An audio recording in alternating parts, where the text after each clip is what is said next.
Assalamualaikum warahmatullahi wabarakatuh. Innal hamdalillah nahmaduhu wa nasta'inuhu wa nastaghfiruh wa na'udzu billahi min shururi anfusina wa min sayyiati a'malina. May yahdihillahu fala mudilla lahu wa may yudlil fala hadiya lahu. Asyhadu an la ilaha illallah wahdahu la syarika lah wa asyhadu anna Muhammadan abduhu wa rasuluhu la nabiyya ba'da. Amma ba'd, faqala Allah Ta'ala fi kitabihil karim. Surah Az-Zariyat nomor 51 ayat yang ke-20. A'udzu billahi minasy syaithanir rajim.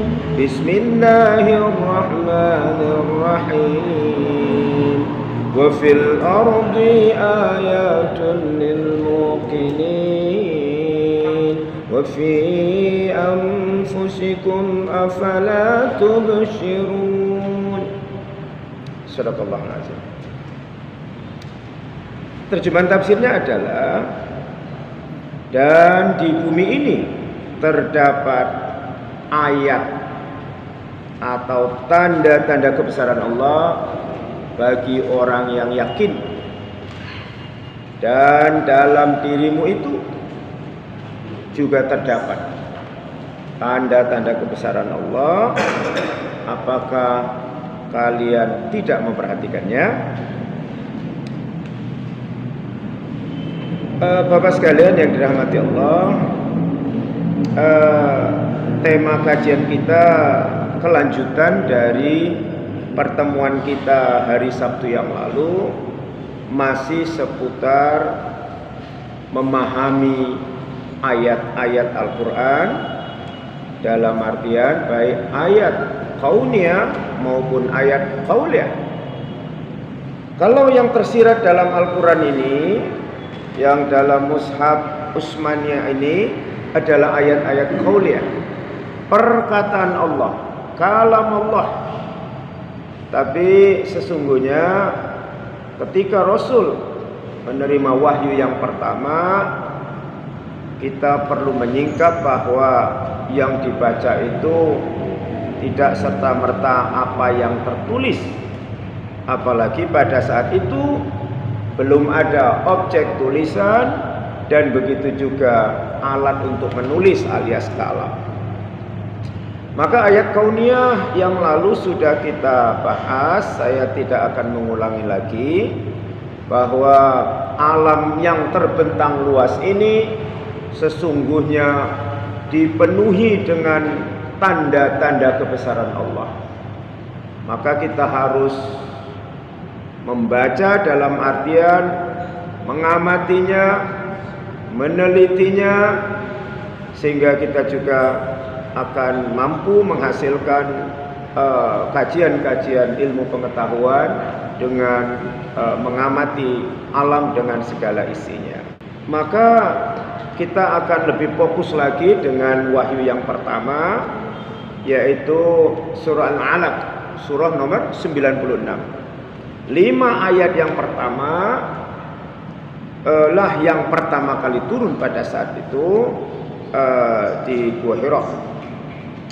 Setelah Rasul sekian lama bertahanus, berdiam diri dan menjauhkan diri dari segala bentuk kejahiliahan kehidupan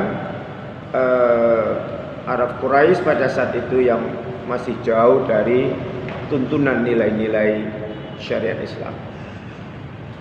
Ikhwani fillah rahimakumullah, maka kalau kita renungkan ayat yang pertama, Iqra, ini fil amar, qara'a yaqra'u iqra. Tentu seruannya adalah perintah membaca.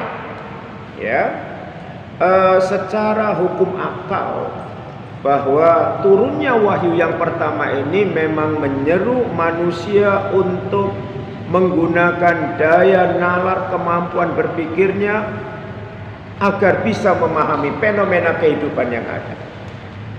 Ya, nah terutama memahami ayat-ayat kauniyah yang tadi di pengantar kita sebutkan bahwa ayat-ayat fenomena alam begitu banyak yang bisa membuahkan ilmu pengetahuan bila diteliti dan kemudian diamati.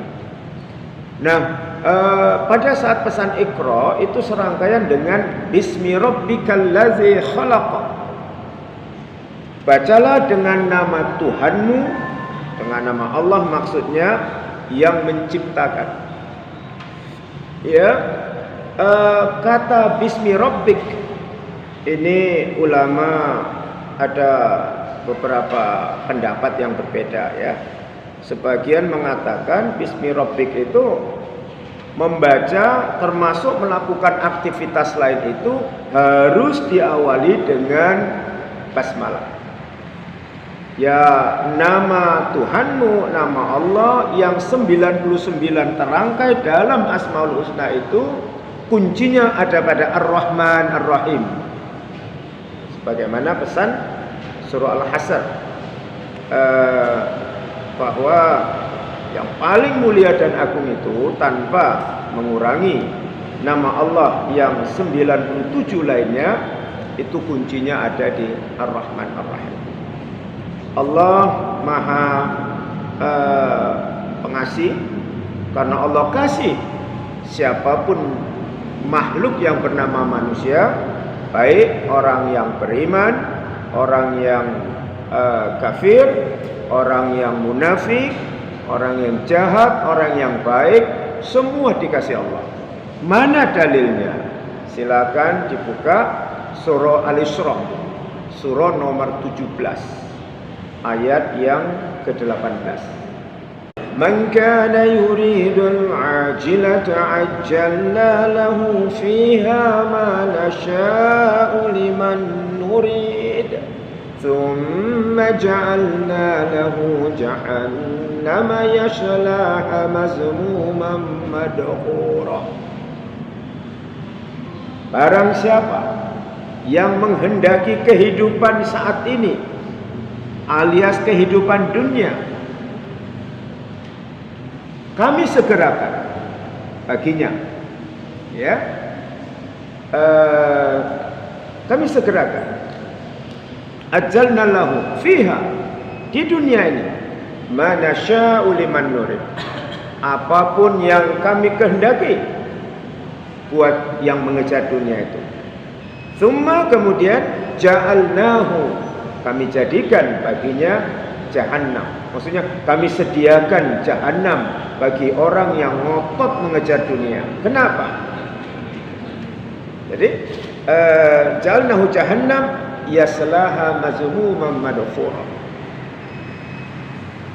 Dia masuk ke dalamnya, neraka jahanam itu, dan dia tanpa mendapat rahmat, terisolir dirinya. Artinya apa? Siapapun yang mengejar dunia, Allah kasih. Itu tanda Allah Maha Pengasih, memberi apapun yang dicari oleh orang yang mengejar dunia. Tapi di ujung ayat itu Allah vonis mereka ini akan masuk neraka. Apa sebabnya? Karena ketika orang berorientasi dengan kehidupan capaian dunia melulu, tanpa ada keseimbangan akhirat, bahwa dunia yang serba sementara, akhirat yang kekal selama-lamanya, mereka membutakan akal hati dan pikirannya terhadap itu.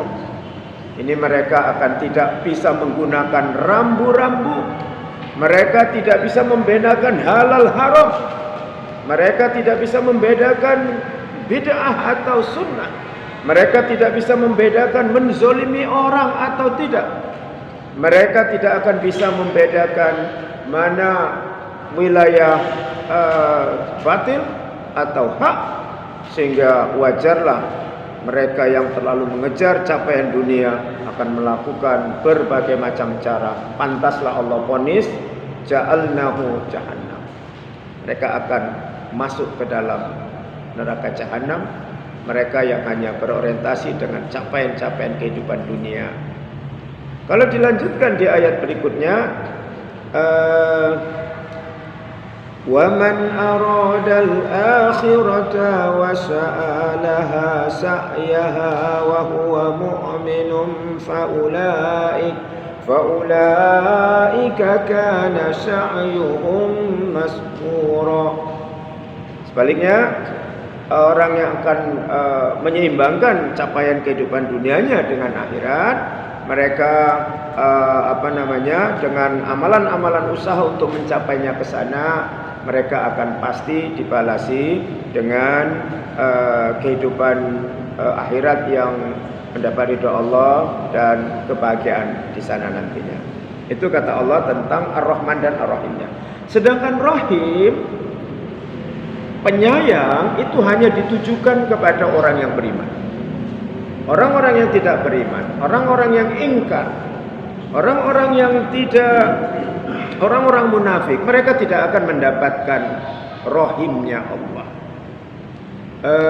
Allah hanya janjikan sayangnya Allah, sayang kepada makhluknya yang bernama manusia, hanya kepada golongan orang mukmin. Di luar itu mereka dapat rahmannya belaka, sedangkan rahim mereka tidak dapatkan. Ya, kita kembali kepada surah Al-Alaq. Jadi ulama berbeda pendapat dalam memahami Bismi Rabbik. Sebagian ulama mengatakan Bismi Rabbik itu diawali dengan basmalah atas nama Allah yang agung, Rahman dan Rahimnya. Sebagian lain pertanda ingin mendapatkan bantuan Allah. Sebagian yang lain ingin mendapatkan keikhlasan dalam melakukan apapun demi menggapai ridha Allah. Jadi ada 3 perbedaan pendapat di kalangan ulama dalam memahami Bismi Rabbik.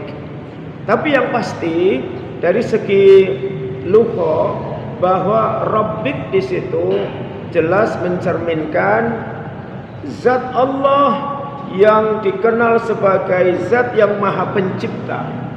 Ya, makanya lanjutannya itu Bismi Rabbikal ladzi khalaq, allazi khalaq, Rabbik yang maha pencipta. Di situ tidak dirinci. Sebelum masuk ke ayat berikutnya, apa pengertian mencipta di situ? Mencipta apa saja, segala sesuatu yang ada di langit, di bumi, dan di pertengahan isinya, semua adalah ciptaan Allah. Nah, maka ketika kita mengenal kata Rabb, maka itu pengertiannya Allah sang pencipta, Allah sang pemelihara, Allah sang pengatur segala urusan, Allah lah yang sang pemberi rezeki, Allah juga yang akan menentukan seseorang itu sakit atau sehat, Allah juga lah yang akan menentukan kapan seseorang itu akan tiba ajal kematiannya.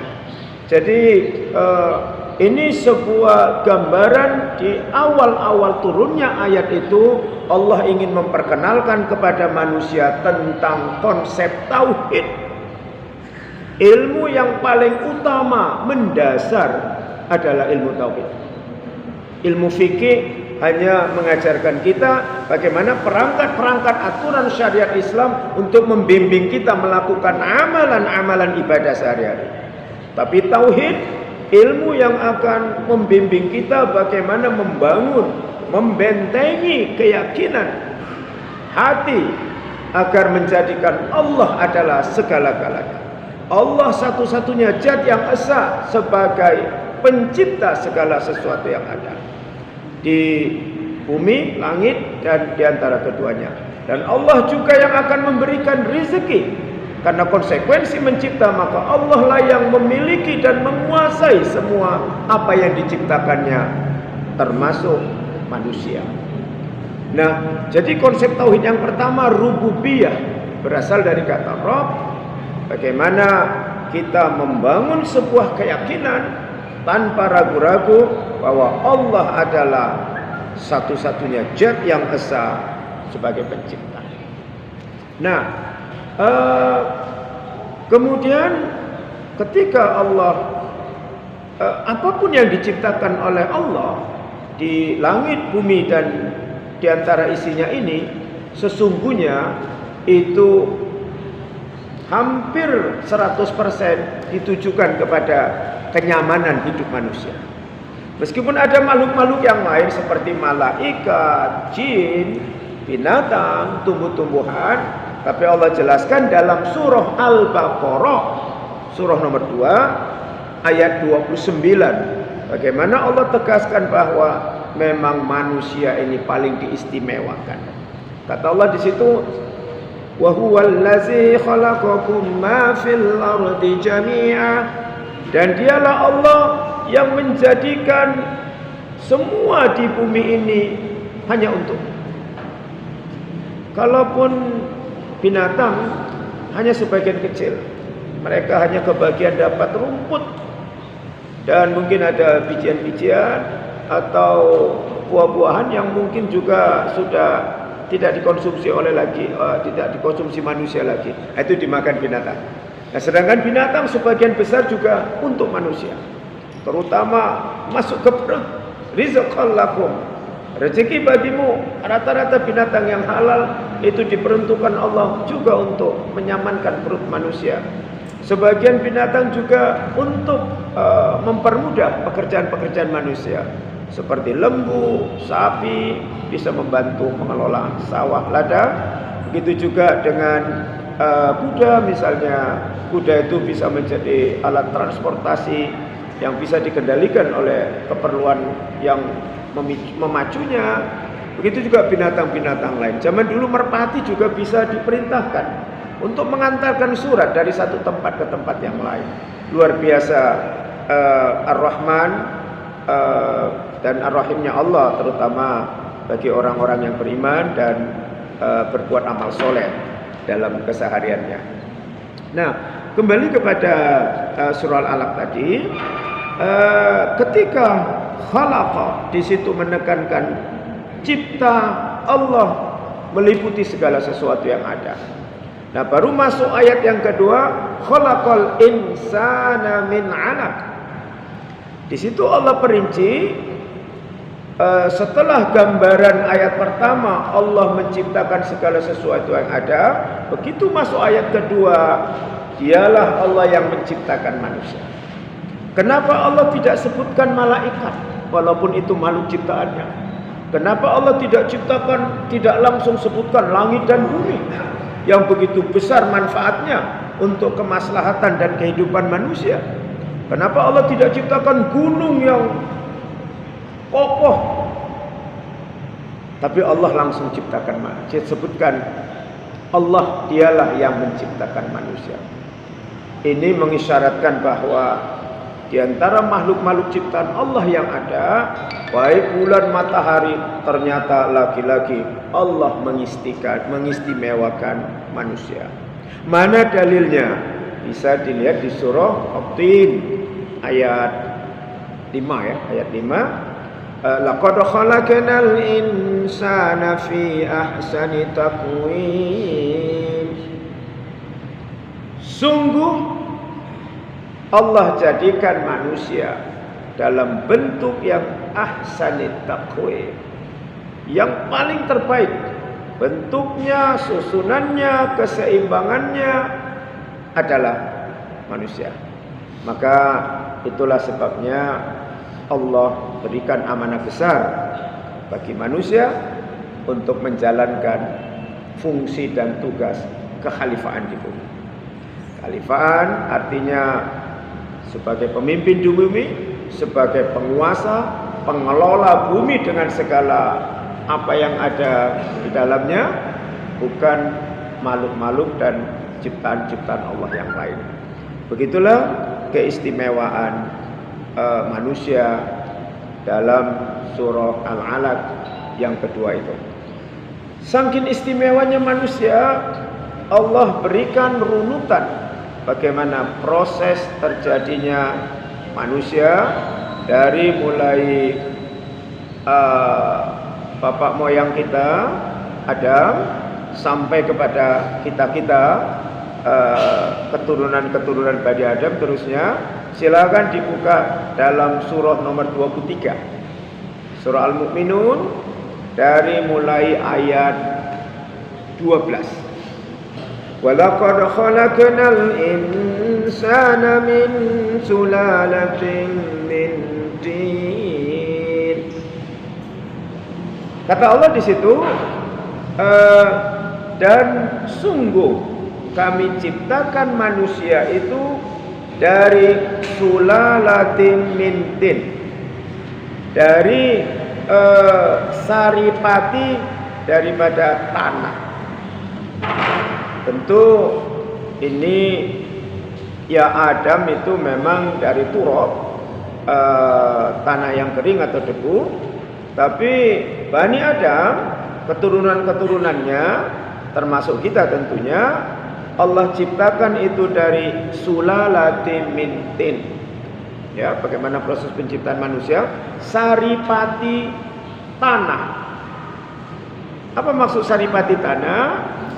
Ya tentu karena apa yang diasup atau dikonsumsi manusia dan sebenarnya juga makhluk-makhluk lain terutama binatang itu umumnya berasal dari tanaman tumbuh-tumbuhan. Jadi tanaman tumbuhan itu menyerap unsur hara, ya, tanah yang subur menumbuhkan tanaman dengan daun, sayur dan buah itu dimakan oleh manusia. Tanaman itu, begitu juga binatang-binatang. Binatang halal yang masuk ke perut manusia, mereka itu juga makan tanaman-tanaman, biji-bijian yang ditumbuhkan dari unsur hara yang dihirup atau yang diserap oleh akar-akar tanam-tanaman. Nah, itu masuk ke kita. Diolah tubuh dengan kekuasaan Allah, maka dia akan tersimpan di sulbi laki-laki menjadi sperma atau mani. Nah, selanjutnya dilanjutkan di ayat yang ke-13, "Tsumma ja'alnahu nutfatan fi qararin makin." Kemudian kami jadikan yang bersarang di tulang sulbi yang berasal dari sulalatin min tin tadi itu, kami jadikan ia itu menjadi nutfah. Ya, nutfah itu sperma. Nah, sperma itulah tersimpan dalam tulang sulbi kaum pria fi qararin makin, yang tersimpan dalam tempat yang terlindung. Makin qararin makin, tempat yang kokoh lebih tepatnya. Apa tempat yang kokoh? Ya rahim ibu, rahim mama kita, rahim istri kita. Jadi sperma itu tentu melalui proses biologis, maka dia tersimpan apa istilahnya, mondok dia di rahim istri kita atau rahim ibu kita yang melahirkan kita. Nah, dia tersimpan di situ selama 40 hari. Rasul menegaskan dalam hadisnya yang sahih. Jadi 40 hari dia itu tersimpan di situ. Nah, inilah kenapa istimewanya proses penciptaan manusia. Baru setelah itu, ya, tsumma kemudian khalaqnan nutfata 'alaqah. Kemudian kami jadikan nutfah atau sperma itu menjadi 'alaqah. Nah, inilah surah Al-Alaq itu. Jadi jangan langsung dipahami bahwa asal manusia itu termasuk kita-kita inilah generasi Bani Adam ini tidak serta-merta dari alaqah. Sebagaimana surah Al-Alaq ini, dia mengalami proses dari sperma itu dia menjadi alaqah. Ini juga 40 hari prosesnya. Jadi 40 hari yang pertama, keterangan dari hadis yang disampaikan oleh Rasulullah. Kemudian pada saat menjadi segumpal darah, dia juga mengalami proses selama 40 hari. Sudah 80 hari.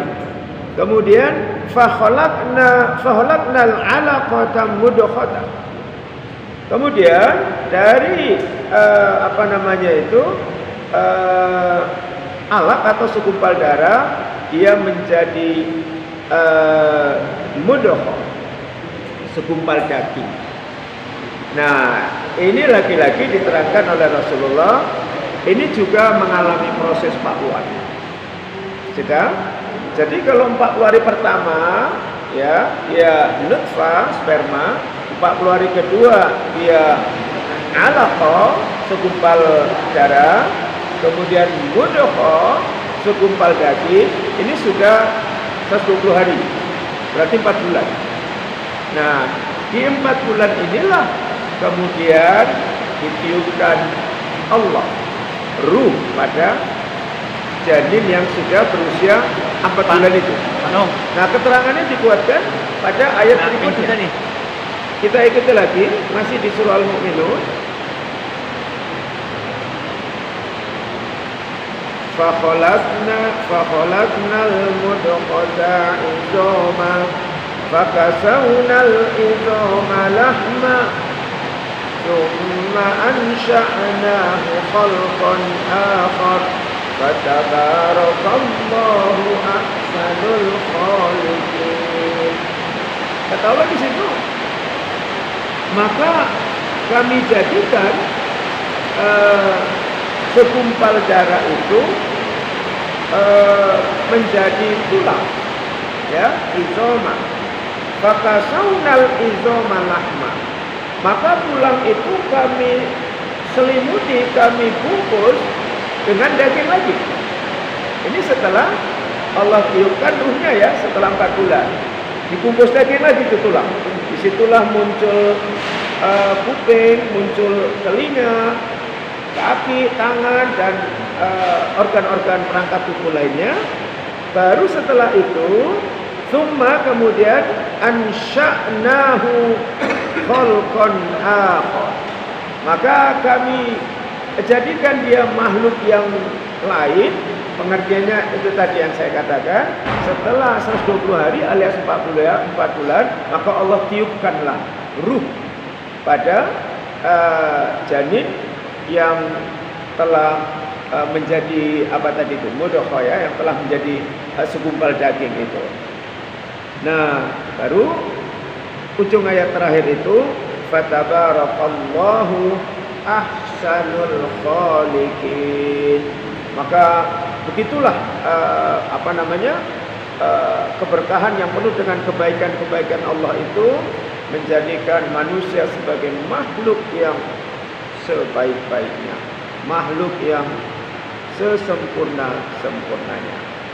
Nah, itulah poin-poin yang bisa kita tangkap dari surah Al-Alaq di ayat pertama sampai ayat kedua.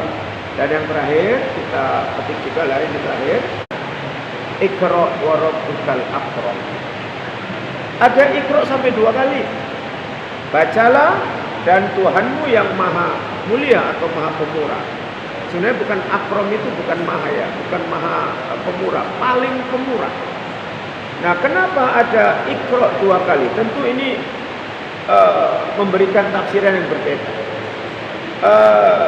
Sebagian ulama mengatakan pesan Iqra yang pertama sesungguhnya itu membaca dalam konteks untuk mendapatkan ilmu pengetahuan diri sendiri. Ini pendapat sebagian ulama. Sedangkan Iqra yang kedua di situ menekankan bacalah dan Tuhanmu atau Allah yang paling pemurah.